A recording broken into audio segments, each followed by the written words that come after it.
Welcome back, guys. Well, here I am at home under lockdown stay-at-home orders, and I'm just enjoying hot tenting in my backyard.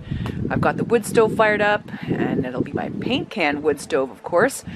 I can't go and get my wood stove at the cabin right now, but today I want to talk to you a bit about installation of stove jacks for wood stoves in canvas wall tents or in ice fishing huts. I'm going to take you guys inside in just a moment to show you how to install a stove jack safely so that your canvas wall tent is protected from the hot piping of your wood stove.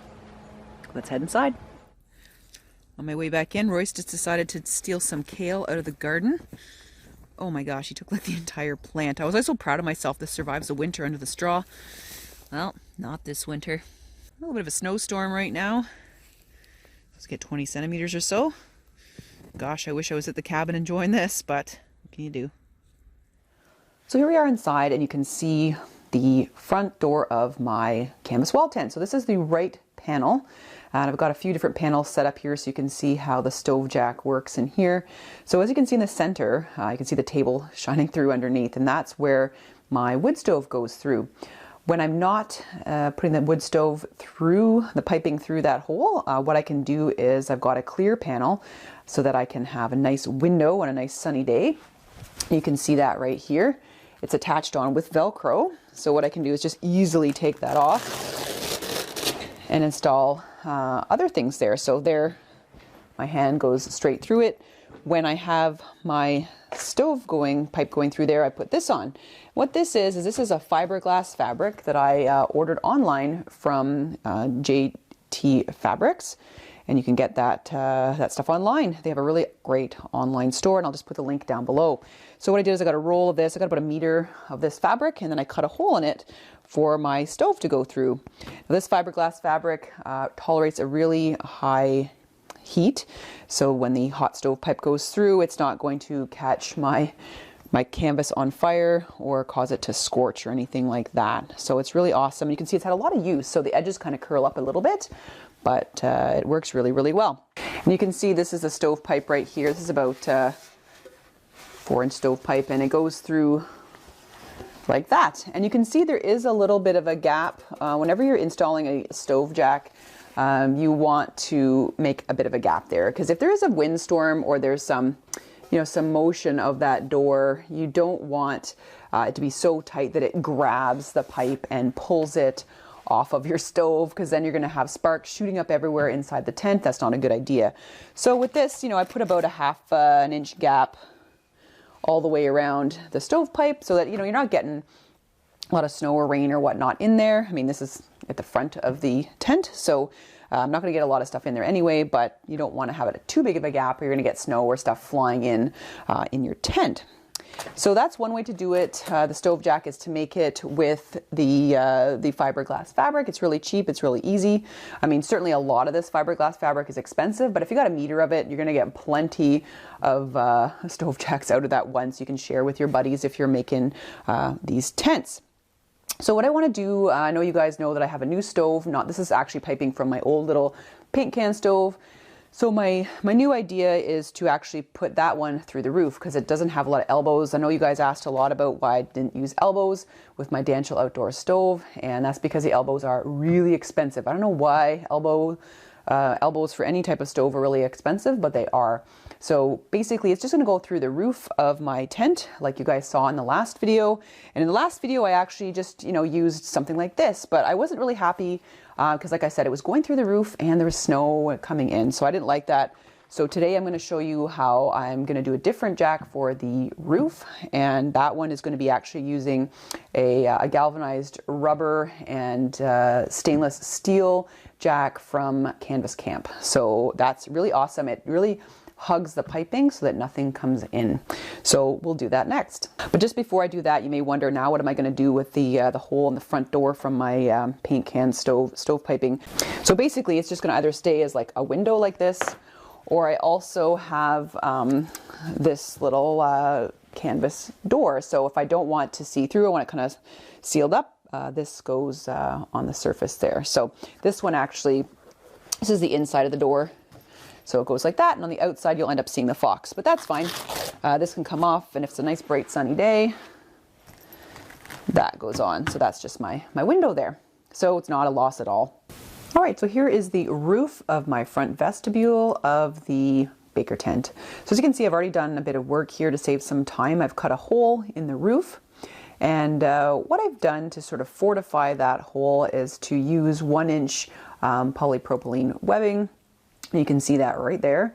And I've also sewn on top of that just some regular, Velcro right there. So you can see I've bought a huge roll of that. And so what I've done around the opening is to put one layer of the polypropylene on top, one on the bottom, and then I've done the Velcro on the top. And the dimensions are about 1 foot by 1 foot. So you've got a nice good area there, a nice open area to safely put your tent pipe through. Now the tent piping for my Danchel Outdoor stove, the small section that would actually be going through the roof is about 7 centimeters across. So it's a lot smaller than my paint can stove.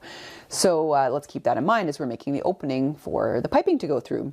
So as you can see, I've already made up the fiberglass panel for the roof. You don't necessarily need this when you're using the stove jack that I'm going to be using, but I want to use that just to be extra safe. Just in case a spark kind of flies down and goes right on top, or I don't know, something weird happens. So as you can see, I've already sewn on the loop part of the Velcro and it's ready to go. So this is about a little over 1 foot by 1 foot square. So this is the mini stove jack that I'm going to be installing in the tent. And as you can see, it's got this rubber right here, and they say it's galvanized rubber.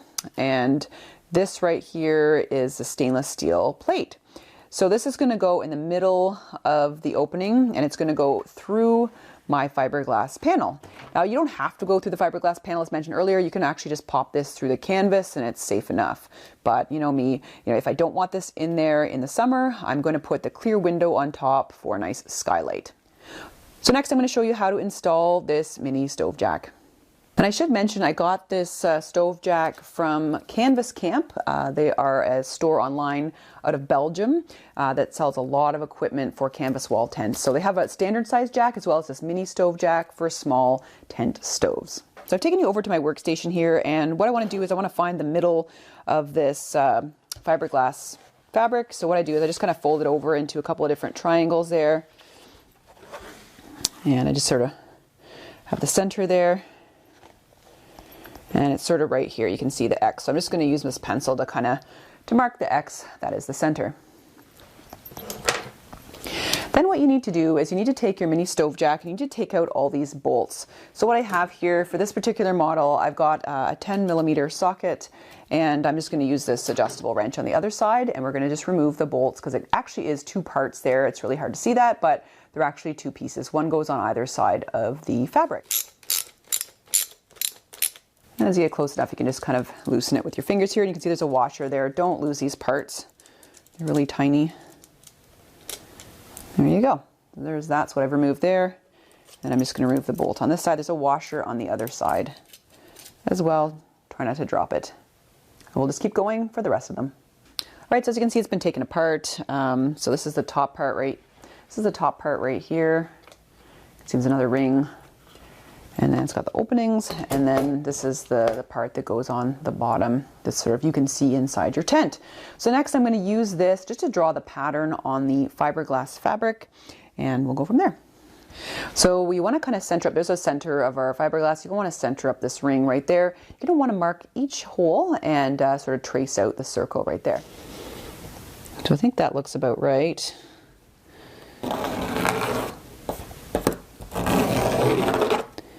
And just mark each hole. Whoops.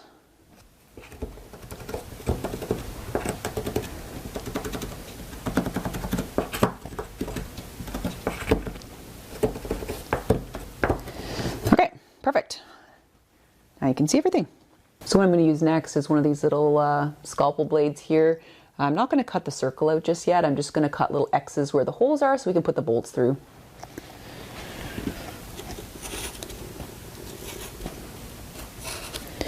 Important to use something really nice and sharp. I mean, if you've got a nice sharp knife in the field, you can definitely do that as well. Just happen to have this one. Works really quickly. And then don't worry about the circle just yet. We'll get to that. All right, so want to make sure that you're very familiar with what the bottom and what the top is of your fabric. This is going to go I'm going to look at this. The tube is going to go through here from the inside of the tent. The underside of the fabric is actually where this boot is going to go. So we'll start with this. Again, we're going to line this up again. Now we've got our little holes cut out, and we're going to start putting the bolts back through again. As you can see, I'm just popping it through like that. You have to kind of sneak a peek underneath to see where you are. And like I said, you guys can do this also on the inside of your canvas. You don't have to do a fiberglass boot if you don't want to. It's just extra protection and just a way for me to remove this actually from my tent when I'm not using it in the summer months.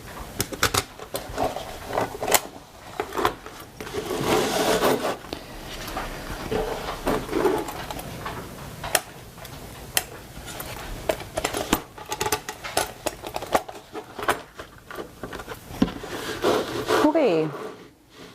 So the underside is done. Now I'm going to stick the top part of the boot on there, the part that's going to stick out to the sky. Just make sure the holes are lined up. I'm going to stick it on like that.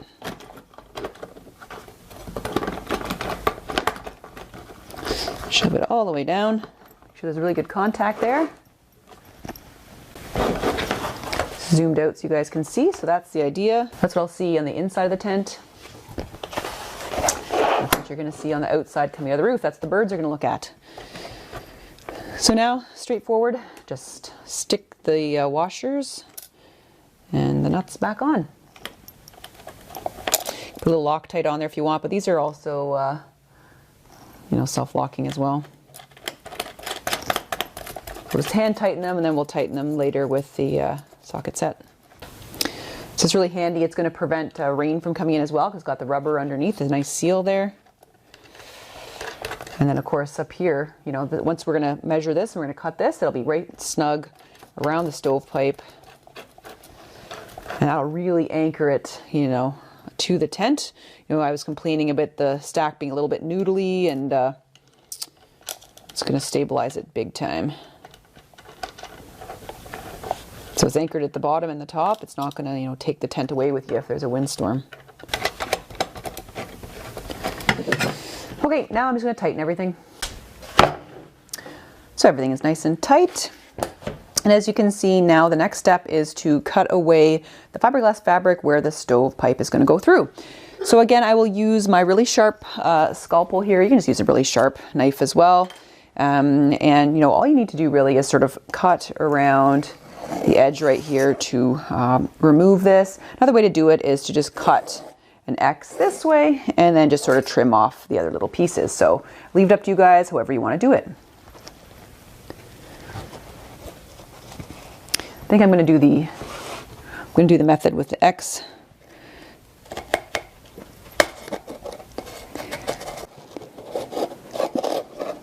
Just being careful not to nick the rubber.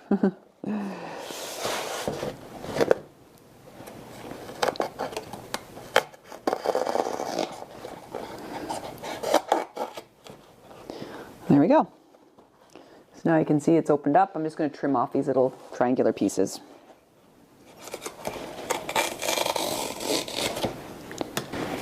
The next step is to trim down this galvanized rubber boot here, just so that it snugly fits the piping for your stove.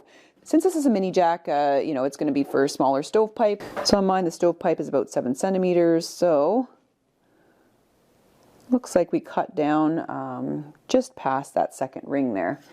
Now, unfortunately, I have my stovepipe up at the cabin and I can't get there due to non-essential travel bans. I'll have to kind of improvise since I know the diameter of it. So I have this little piece of aluminum flashing here, and you know, it's pretend piping there. So you can see that's how the stovepipe would go through. And then you're going to have to like push it all the way to you know, where it stops, and you can kind of see it right there. And what they recommend, what Canvas Camp recommends, is to sort of fold it over like that. And you can see, okay, it goes to the second ring. So what you do is, again, you just cut little sections down like that, and then you're going to cut off the whole ring. Or you can just use scissors and cut off the whole ring, or a knife, so that then the stovepipe will pop through the top.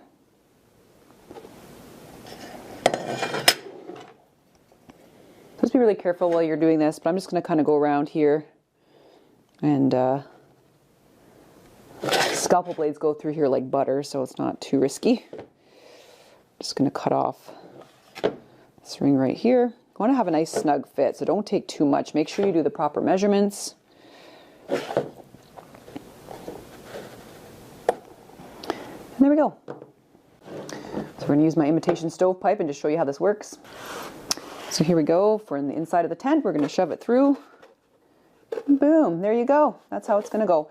And when you're actually putting your stovepipe in, you want to work from the base of your stove inside the tent and sort of push the sections up through this, this mini boot, okay?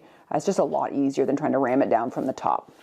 And then, of course, once you get all your piping through, then you'll just put your spark arrestor on top. But you can see there's a really nice seal. This is my fake stovepipe, but you can see there's a really, really nice seal around that, so you're not going to get any rain or snow or sleet down in there. This is going to secure down to the tent.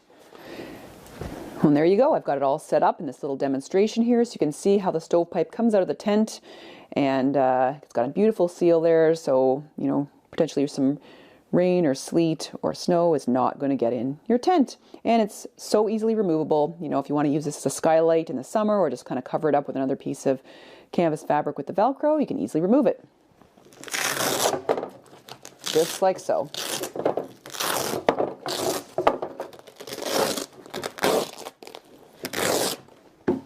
So there you go.